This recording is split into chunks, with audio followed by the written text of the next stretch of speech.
Monsieur le recteur, Madame la Présidente, merci. Lourde tâche que d'ouvrir ce séminaire.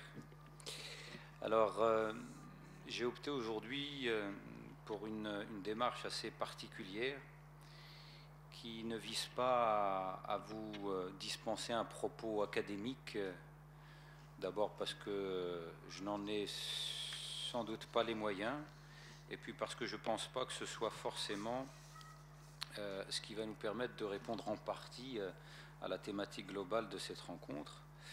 Alors, ce que je vais faire aujourd'hui, c'est que je vais essayer de vous parler de ce que je fais, pour essayer de mettre un peu d'ordre dans tout ce fouillis sémantique qui caractérise aujourd'hui malheureusement un certain nombre de sujets, et notamment lorsque ces sujets touchent de près ou de loin ceux que l'on appelle communément les gens issus de l'immigration, les musulmans, les arabes, les noirs, enfin un petit peu tout ça. Et je vais axer mon propos un peu plus sur une question citoyenne ou un peu plus politique, pour essayer de voir un petit peu comment les uns et les autres se comportent face à cette question-là, et ce que je peux en tirer aujourd'hui, et ce que j'ai envie d'en faire, parce qu'il me semble que au-delà des discours, il y a véritablement une action à mener pour essayer de mettre un peu de clarté dans tout ça. Et je voudrais commencer par une citation que j'ai entendue récemment et qui m'a rappelé d'abord que je l'avais entendue bien avant et depuis très longtemps. Et cette citation est la suivante: lorsque l'on parle politique auprès des jeunes qui se sentent exclus, qui ne se sentent pas du tout concernés par la vie politique, eh bien on leur dit votez, et même si vous ne savez pas pour qui voter, faites-le quand même, parce que de toute façon vous finirez par peser. Alors cette phrase qui pour moi peut dire beaucoup de choses et rien du tout en même temps, j'ai envie de m'y arrêter un instant et puis d'essayer avec vous de la décortiquer. Cette phrase a été exprimée récemment dans le cadre d'une rencontre dont je tairai le nom. Alors j'ai pas de jugement de valeur à poser sur celles et ceux qui disent ce genre de phrase, si ce n'est que ça fait des années qu'on l'entend. Et le fait d'entendre une phrase comme celle-là, votez, et même si vous ne savez pas pour qui vous devez voter, faites-le quand même, c'est une manière, de mon point de vue, finalement, de reconnaître qu'on n'y comprend rien et qu'on n'a rien à proposer. Que donc, partant de là, je ne sais pas si c'est véritablement un conseil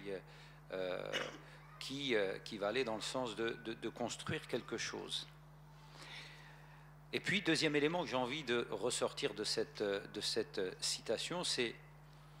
et même si vous ne savez pas pour qui vous devez le faire, faites-le quand même, parce que vous finirez par peser.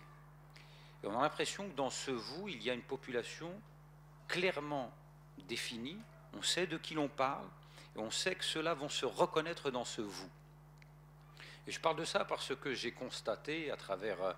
mon humble expérience, qui a quand même aujourd'hui l'équivalent d'un quart de siècle auprès de jeunes et de moins jeunes, à débattre de ces questions-là, ce dont je me suis rendu compte, c'est qu'il y a cette appropriation d'un nous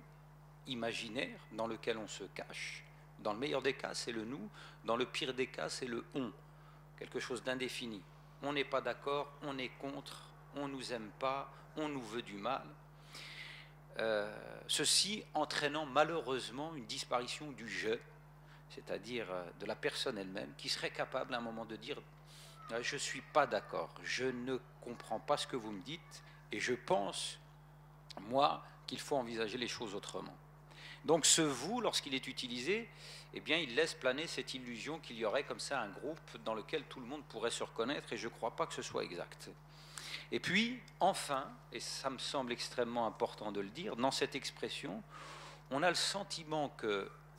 inviter les gens à plus de citoyenneté et à faire de la politique, c'est les cantonner à ce seul rôle d'électeur. C'est-à-dire que voter, même si vous ne savez pas pour qui voter, faites-le quand même. Pourquoi ne leur dirait-on pas engagez-vous, présentez-vous, et même si vous ne savez pas pourquoi vous vous présentez, présentez-vous quand même. On aurait peut-être par là gravi un palier qui permettrait au moins à ceux qui entendent ce genre de conseils que la politique, c'est pas juste l'histoire d'aller voter.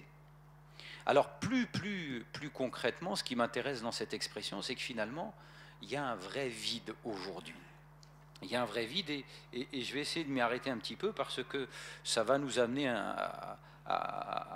réfléchir un peu plus en profondeur, à mon sens, sur les questions de citoyenneté.